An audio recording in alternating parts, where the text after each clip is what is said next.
नमस्कार, मैं हूं जया सिन्हा और रंग तरंग के इस खास अंक में आप सभी का बहुत बहुत स्वागत है।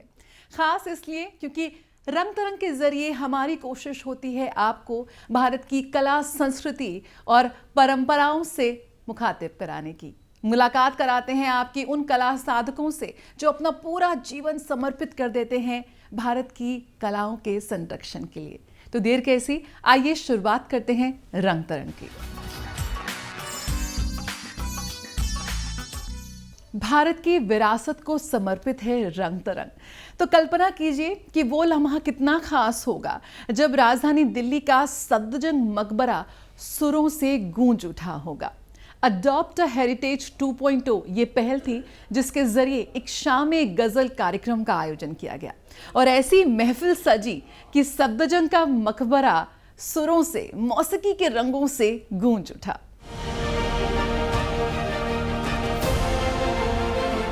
सफदरजंग मकबरे की ऐतिहासिक दीवारों के बीच जब सुरों और गजलों की गूंज उठी तो लगा मानो वक्त ठहर गया हो।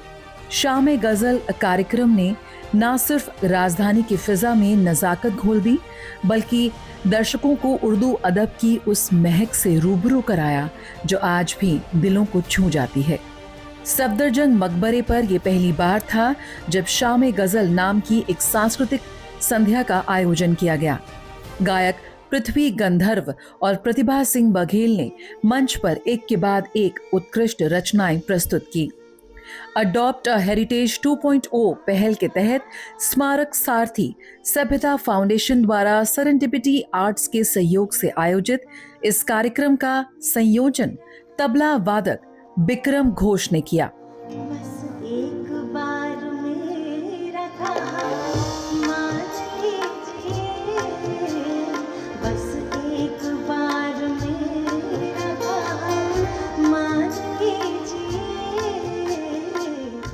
संस्कृति मंत्रालय और भारतीय पुरातत्व सर्वेक्षण के समर्थन से आयोजित इस कार्यक्रम का उद्देश्य भारत के ऐतिहासिक स्मारकों को बढ़ावा देना और सांस्कृतिक कार्यक्रमों के माध्यम से आगंतुकों को इन विरासतों से जोड़ना था।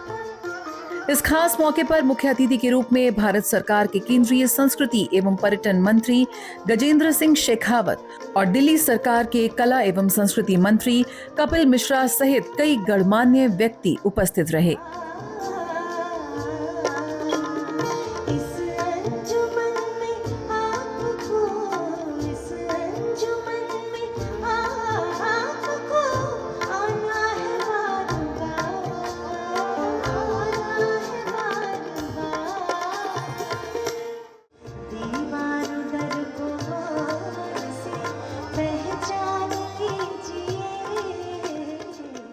इस कार्यक्रम में गुलाम अली, मेहंदी हसन, नुसरत फतेह अली खान, पंकज उदास और जगजीत सिंह जैसे गजल के महान कलाकारों की कालातीत कला का सम्मान किया गया, जिन्होंने अपनी रचनाओं से पीढ़ियों को मंत्रमुग्ध किया है। प्रेम, विरह और लालसा के गहन विषयों के साथ अत्याधुनिक तत्वों का मेल करते हुए इस शाम ने एक समकालीन फिर भी अपनी जड़ों से जुड़ी संगीत का अनुभव प्रदान किया। मुझे लगा कि हमारा इतना ब्यूटीफुल कल्चर है, इतना बढ़िया नृत्य है, संगीत है, खाना है, तो क्यों ना हम अपने मॉन्यूमेंट्स में इसको सेलिब्रेट करें और ये केवल ऐतिहासिक स्थल ना बने बल्कि प्रेरणा स्थल भी बने, जिससे कि क्योंकि जो लोग हमारे इतिहास को जानते हैं वही हमारे देश के भविष्य का निर्माण कर सकते हैं। विरासत संरक्षण को महत्व देते हुए यकीनन ये शाम कला के कदरदानों के लिए बेहद यादगार रही।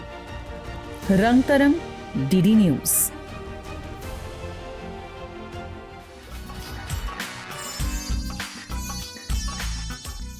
और आइए अब आपको लिए चलते हैं राजधानी दिल्ली में आयोजित इंडिया आर्ट फेस्टिवल में, जिसमें देश भर से जुटे करीब 450 से भी ज्यादा कलाकार एक से बढ़कर एक कृतियां, एक से बढ़कर एक रंग बिखरे कैनवस पर समानता और एकता पर रहा जोर। तो आइए आपको भी ले चलते हैं इस कल्पना की अद्भुत दुनिया में।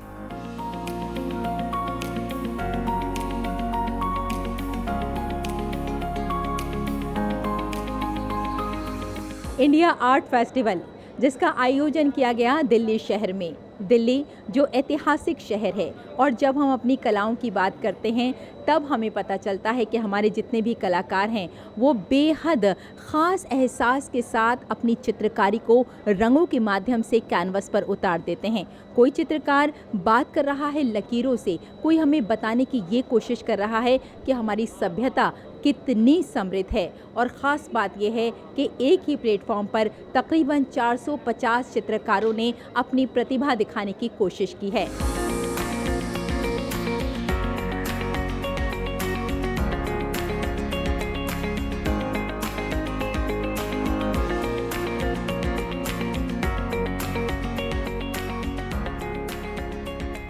रंग, रेखाएं और कल्पनाओं की अनोखी दुनिया दिल्ली में सजा है रचनात्मकता का सबसे बड़ा उत्सव इंडिया आर्ट फेस्टिवल।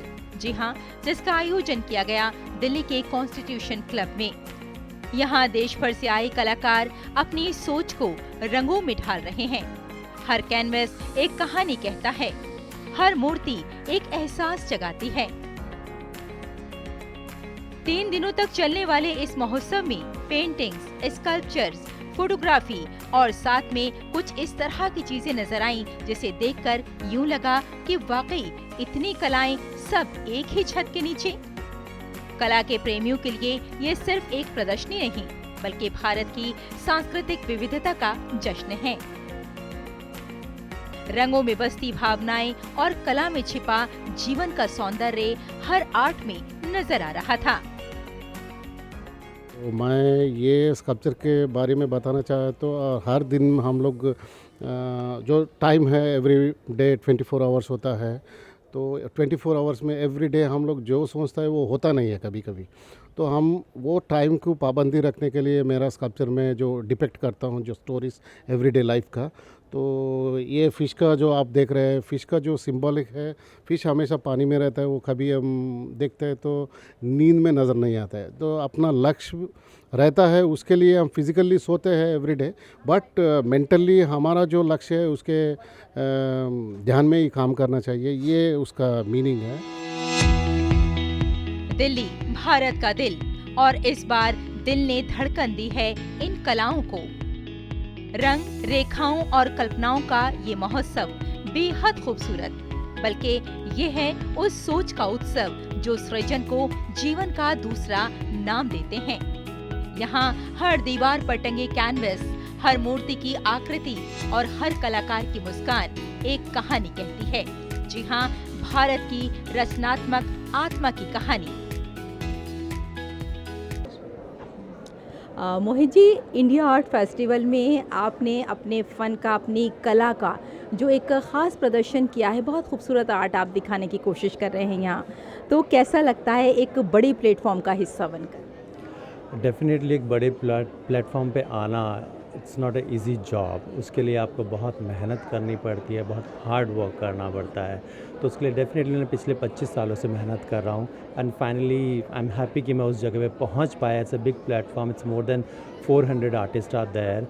तो I have reach through my work. आप देख सकते हैं, दिस इज़ मेरा एक काम है, this is glass etching, right. Glass etching is the one single looking mirror. उसमें ग्लास एचिंग करके I will take out the mirror and then उसकी चारों तरफ ये मैं काम करता हूँ।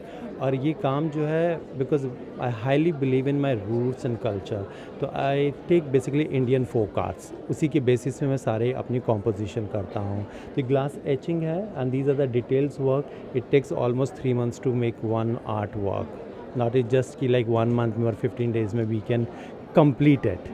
सो ये है, तो इसी को देख के मैं सारा ये काम करता हूँ।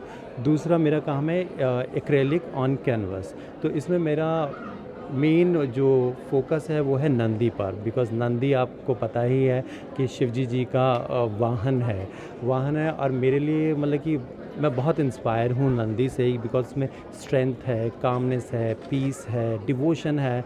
तो लाइक जहाँ पे डिवोशन है वहाँ पे सब कुछ है।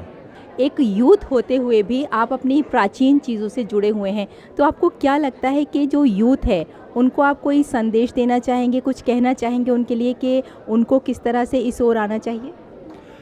मुझे लगता है कि सबको जुड़े तो रहना ही चाहिए। हम इंडियन हैं, हमारा कल्चर है, हमारी ट्रेडिशनल चीज़ें हैं तो हमें उनको अपनाना चाहिए, और साथ में हम ग्रोइंग हैं इस एज में, अगर जो हमारे बच्चे हैं उनको भी वो दिखाना चाहिए कि ये हमारा कल्चर है, और उनको सिखाना चाहिए और आगे लेके आना चाहिए डेफिनेटली। आप जब भी कैनवस आपके सामने होता है तो आप किस तरह के कलर्स का यूज़ करना पसंद करते हैं? क्या आपकी इंस्पिरेशन रहती है कि मुझे कहाँ से, मतलब आपको इंस्पिरेशन मिलती है? मेरी सबसे बड़ी इंस्पिरेशन पिछले 5 सालों में मेरा बेटा रहा है।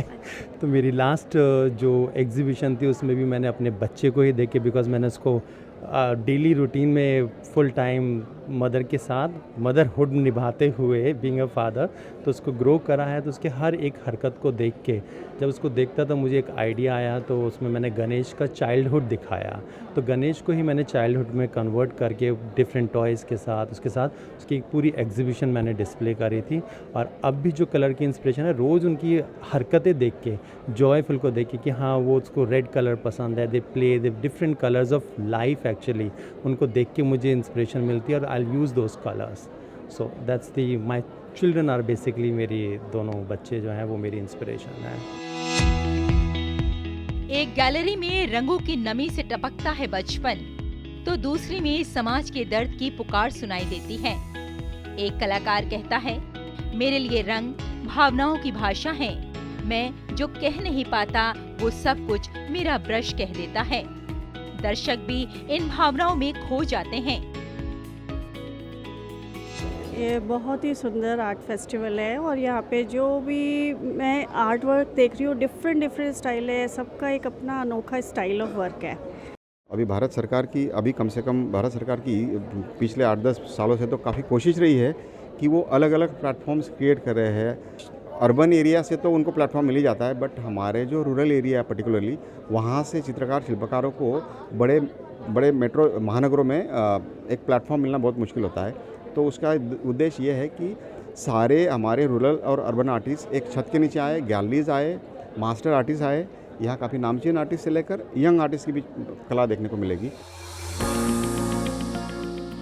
इंडिया आर्ट फेस्टिवल की सबसे खास बात यह है कि ये प्लेटफॉर्म केवल मशहूर कलाकारों के लिए नहीं, बल्कि नए, युवा और उभरते प्रतिभाओं के लिए भी खुला है।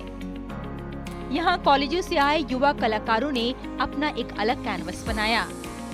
यहाँ वो कलाकार भी नजर आए जिन्हें कभी कोई प्लेटफॉर्म नहीं दिया गया, लेकिन जब उनकी कला को लोगों ने देखा तब लगा कि इनके अंदर आत्मविश्वास की कोई कमी नहीं है। इनके रंग भी वैसे ही बात करते हैं जैसे कि बड़े बड़े कलाकारों के। यहाँ इस फेस्टिवल की असली ताकत नजर आ रही थी, कला में समानता, एकता और सम्मान। बताना चाहूँगा, ये सब जो भी आप देख रहे हो वो मेरी लेटेस्ट सीरीज़ है कॉल्ड फेजेस, जिनका मीनिंग है कि faces in different phases of life. और ये जो भी आप देख रहे हो वो क्यूबिज्म फॉर्म में बनाई गई है, जो पिकासो करते थे उनके टाइम पे जब वो जिंदा थे। I feel cubism is a form of art which gives me the freedom of expressing my self. And जब भी वुमेन बनाते हैं ये फॉर्म में तो ज़्यादा उठ के आता है। इस फेस्टिवल को देखकर ये लग रहा था कि ये कला का प्रदर्शन नहीं, बल्कि ये है संवाद का माध्यम, कलाकार और दर्शकों के बीच, बीते कल और आने वाले कल के बीच। ये हमें याद दिलाता है कि कला सिर्फ दीवारों पर नहीं, बल्कि हमारे दिलों में बसती है।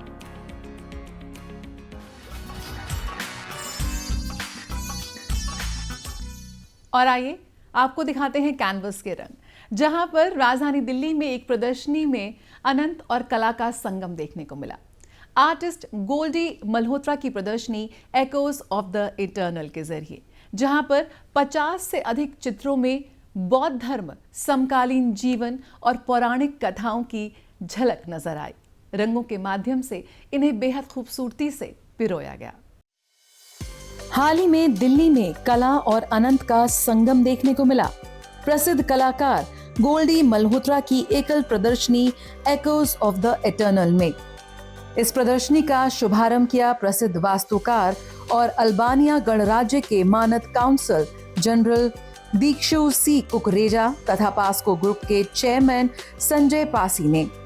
50 से अधिक चित्रों को प्रदर्शित करती ये प्रदर्शनी 3 गहन विषयों बौद्ध दर्शन, भारतीय पौराणिक कथाएं और समकालीन जीवन पर केंद्रित है। So therefore it's very important that we take this with a sense of responsibility, that we are able to sensitize people with our culture, with our context, and then create buildings around them.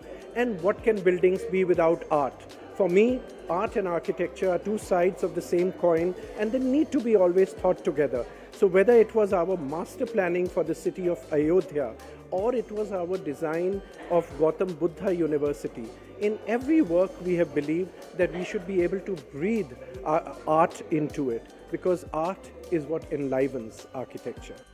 हर चित्र में artist की उस खोज की झलक मिलती है जो समय से परे शाश्वतता को स्पर्श करती है।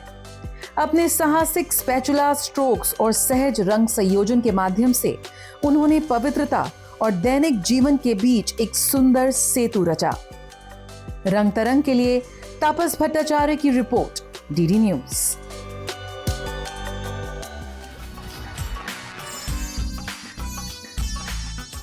भारत के सुरों को, शास्त्रीय कलाओं को समर्पित है ये रंग तरंग। कैसा हो अगर खुले आसमान के नीचे हो कॉन्सर्ट। जी हाँ, एक असली वाला कॉन्सर्ट जिसमें आप खुले आसमान के नीचे सुरों की इस लहरियों में खुद को डुबो सकते हैं।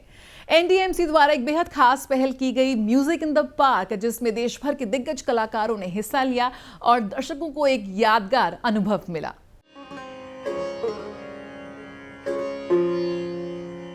भारतीय शास्त्रीय संगीत की धारा को फिर से जीवित करने और नागरिकों को खुले आसमान के नीचे संगीत के जादू से जोड़ने के उद्देश्य से नई दिल्ली नगरपालिका परिषद यानी एनडीएमसी ने एक शानदार 2 दिवसीय शास्त्रीय संगीत समारोह म्यूजिक इन द पार्क की शुरुआत की।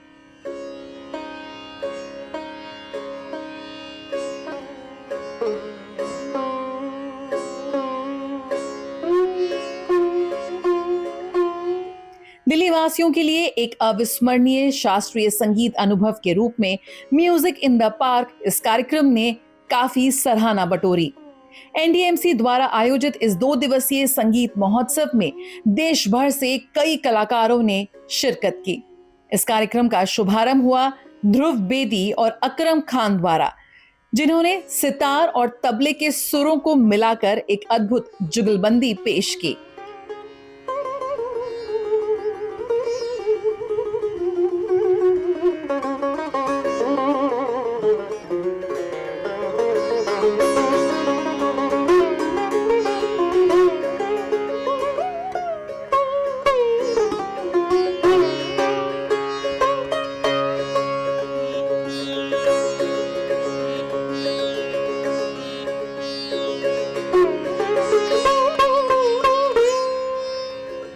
इसके बाद अश्वनी भिडे देशपांडे ने अपनी सुमधुर गायकी से श्रोताओं का दिल छू लिया। उनके साथ विनय मिश्रा ने हारमोनियम से सबका मन मोह लिया, तो वहीं यति भागवत ने अपने तबले से शानदार संगत की और सभी कलाकारों की जोश ने और जज्बे ने इस कार्यक्रम को यादगार बना दिया।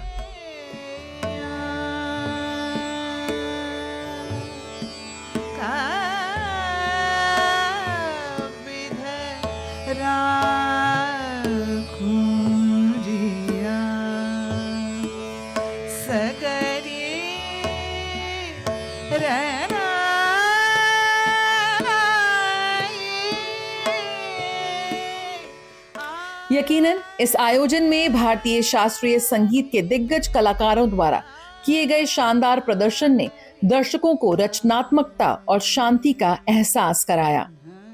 स्पिकमेके और एसआरएफ फाउंडेशन के सहयोग से आयोजित इस महोत्सव का प्रमुख उद्देश्य भारतीय शास्त्रीय संगीत की समृद्ध विरासत को जन जन तक पहुंचाना था।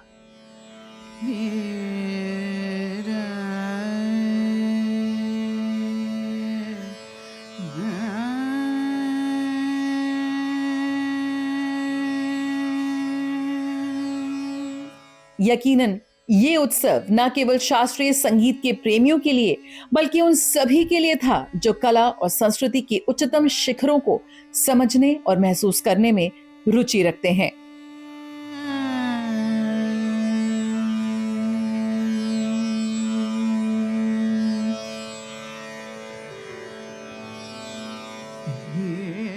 रंग तरंग, डीडी न्यूज।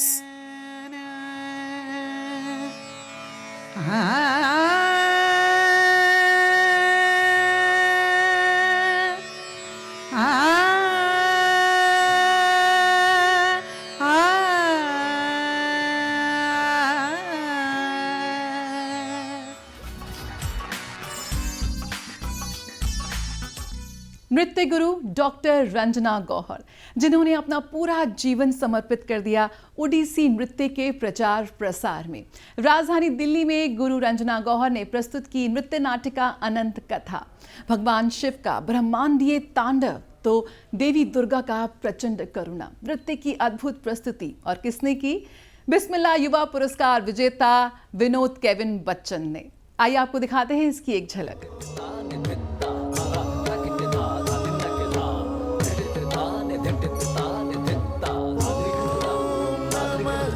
हाल ही में राजधानी दिल्ली में भारतीय शास्त्रीय नृत्य के जादू और उसकी शाश्वत कथाओं का जीवंत रूप इंडिया हैबिटेट सेंटर में देखने को मिला, जब प्रख्यात ओडिसी नृत्यांगना और गुरु रंजना गौहर ने अपने शिष्य और संगीत नाटक अकादमी के बिस्मिल्लाह खां युवा पुरस्कार विजेता विनोद केविन बच्चन के साथ मिलकर ओडिसी नृत्य की प्रस्तुति अनंत कथा कुछ कहानियां कभी खत्म नहीं होती दी।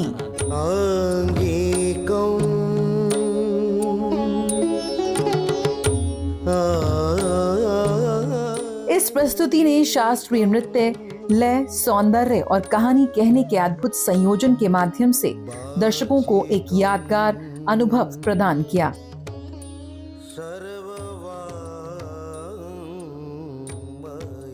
अनंत कथा न केवल एक नृत्य प्रस्तुति थी, बल्कि ये ओडिसी की परंपरा की निरंतरता और नवीनीकरण का उत्सव भी था। विनोद केविन बच्चन के गायन में ओडिसी की शुद्ध नृत्य कला और पल्लवी की विशेषता का उत्कृष्ट प्रदर्शन देखने को मिला, जो शास्त्रीय गति, जटिल लय और आध्यात्मिक प्रतिध्वनि से भरा हुआ था।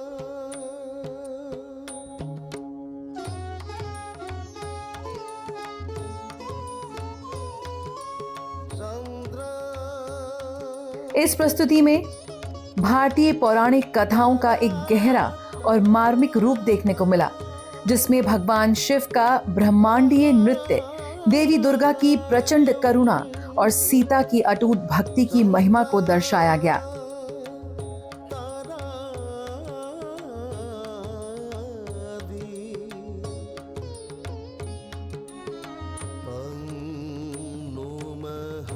इस कार्यक्रम में कला पारखी, नर्तक और सांस्कृतिक संरक्षकों की भारी संख्या मौजूद रही, जिन्होंने विनोद केविन बच्चन की प्रस्तुति की सराहना की।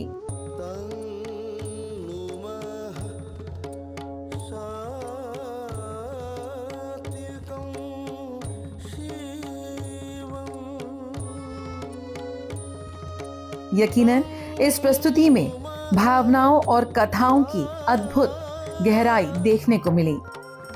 भगवान शिव और शक्ति को समर्पित इस प्रस्तुति ने सबको बांधे रखा। ओम नमः शिवाय पर ऐसी अद्भुत कला प्रदर्शन शायद ही किसी ने हाल ही में देखी हो।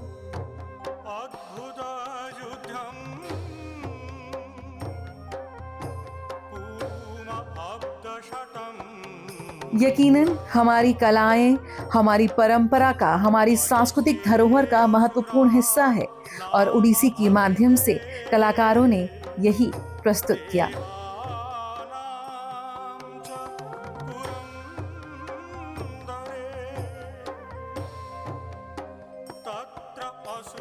अनंत कथा ने ये सिद्ध कर दिया कि कुछ कहानियां कभी खत्म नहीं होती, वे कालांतर में भी हमारे दिलों में हमेशा जीवित रहती हैं।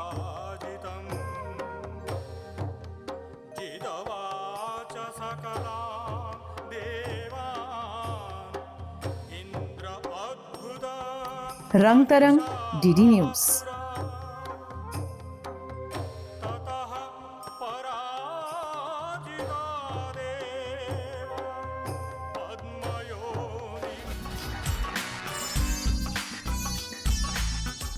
इसी के साथ रंग तरंग का आज का ये अंक हम यहीं खत्म करते हैं। मुलाकात होगी अगले हफ्ते इसी दिन इसी वक्त पर। तब तक कला के किसी ना किसी रूप से जरूर खुद को जोड़े रखें। मुझे और मेरी पूरी टीम को दीजिए इजाजत। नमस्कार।